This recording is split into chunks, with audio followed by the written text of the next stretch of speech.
It's a 5:45 when Nanami Kento's footsteps on the front porch announce his arrival. It's not that your house is small or the walls are thin. It's that he walks like he carries the world on his shoulders. He does though. The front door opens, then shuts, and then Honey, I'm home. his sonorous voice calls out. Kitchen. You sing.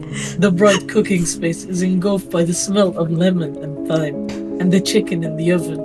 Not an unfamiliar scent to the Nanami kitchen as of late. You count his steps as they grow louder, and when they finally stop, you take your eyes off the oven door and turn around. Nanami leans against the archway, with a half smile on one side of his lips, dangling his tan suit jacket over his shoulder by the collar. The glasses he'd worn out the door in the morning are now tucked in his shirt. He looks a bit tired. Hello, handsome. You purr, slinking up to the blonde instinctively. His arms snake around your waist, pulling you closer to his muscled chest. His head's dipped down for a gentle kiss. How was your day? Your phone buzzes on the counter, interrupting the tender moment. That's the chicken. You sigh, slipping out of his arms. No, that was the timer. Why am I British? He replies, stealing another kiss from you before letting you go. The chicken is dead, sweetheart. You look over your shoulder as you slip on an oven mitt, rolling your eyes at his joke. He laughs and crosses his arms over his chest, proud nonetheless. Do you think you're funny? You take the tray out and sit it on the counter. The mouth-watering smell of lemon roasted chicken intensifies in the kitchen. Sometimes. Nanami grabs the meat thermometer on the counter and sticks it into the thigh. 165 degrees. Perfect. I think this time it might be edible. You joke, grabbing the tray and moving to the dining table. Nanami follows with 2 plates and 2 sets of cutlery in hand. As you set the table, he goes back to bring the other dishes over. Once you're both settled in your seats and have food on your plate, he says the little Thank you for the meal, darling. that he always does. Nanami lets out an approving hum when he pops a piece of the chicken in his mouth. Commenting, "Oh." It tastes amazing. This time, unlike the last, when you essentially drowned the chicken in lemon juice, revived and buried it alive in thyme, and then killed it again by charring it. I'm a fast learner. You say smugly, and then you remember what Nanami had said as you were cuddling in bed last night about being a mentor.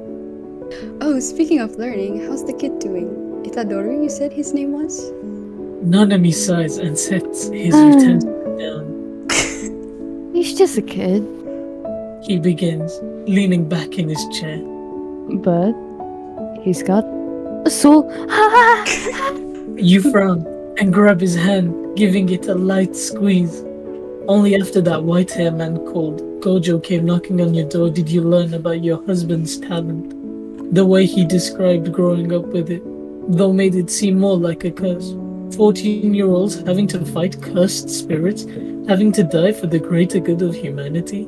You understood why he chose a life far away from that. But Nanami Kento is also the man who rescues strays from the streets and takes them to shelters. He holds doors open for entire lines of people. He gives umbrellas away to the homeless when it rains. I also He wear just wants to fedora. be a good person. So you also understand why he'd go back to it. Nanami offers you a half-hearted smile. Can we not talk about that stuff? He chuckles, folding, folding his hands together and resting his chin at the top. I'd like to hear about your day. Did you get the problem with Suji sorted out? Yes, you did. And in fact, because you're managing editor of the newspaper you work for, the problem was resolved pretty easily. How? Oh well. You did have to talk to Yamamoto about making deadlines more flexible and Work is shit. you sigh at the end of your story.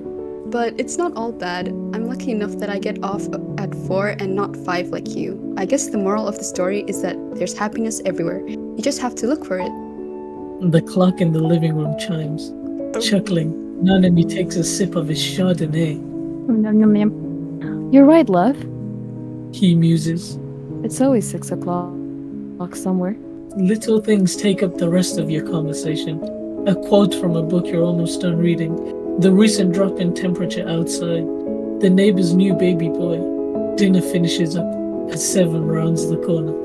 You bring the dirty dishes to the kitchen together. Nanami rolls up his sleeves and starts washing the plates as you sit on the counter with your feet dangling below. Hey, You start, in an awfully suspicious tone. No. He says immediately. but In this economy? Nanami asks, looking into your eyes. well, I don't know how much Mojo is paying you, Actually, it's Gojo. but I'm making a handsome 5 figures each year, and we still have a lot saved up from when you were at. What the fuck is that? Sex.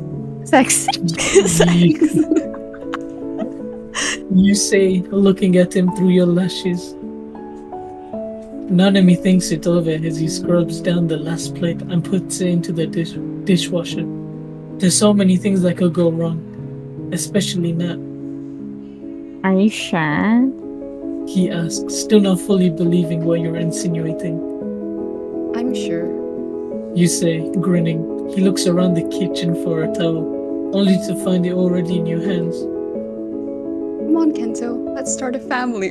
An expression, feather light and equally soft, comes over his defined features as he takes the towel and dries his hand. There's a lot that we have to plan before we go into this. He begins sternly, blue eyes twinkling beneath the ceiling light. Well, then let's plan it out. You return, hopping off the counter and wrapping your arms around it. Nanami chuckles, noting how, like always, you just do the things the way you want to. The freedom in your soul. He wonders if 2 years of marriage is enough for it to start rubbing off on him. How about we go for a walk outside and talk about it? Nanami smiles softly and presses a kiss to your forehead. Kid. Okay. Kiss. He agrees, rubbing your back affectionately as the two of you walk to the door. Nanami already has his shoe-clad foot out the open door when he pauses and remembers how the temperature has been dropping recently. It's a bit cold outside already. He tells you, nodding at the coat closet. You should grab a jacket. So you shrug on a light beige I'm one, nice of hearing. one that matches the suit he was wearing earlier, and Consider it. holds his hand in his pocket. And this time, you walk out together. Everybody clap! Oh yeah, we can just do the sound effect. Oh.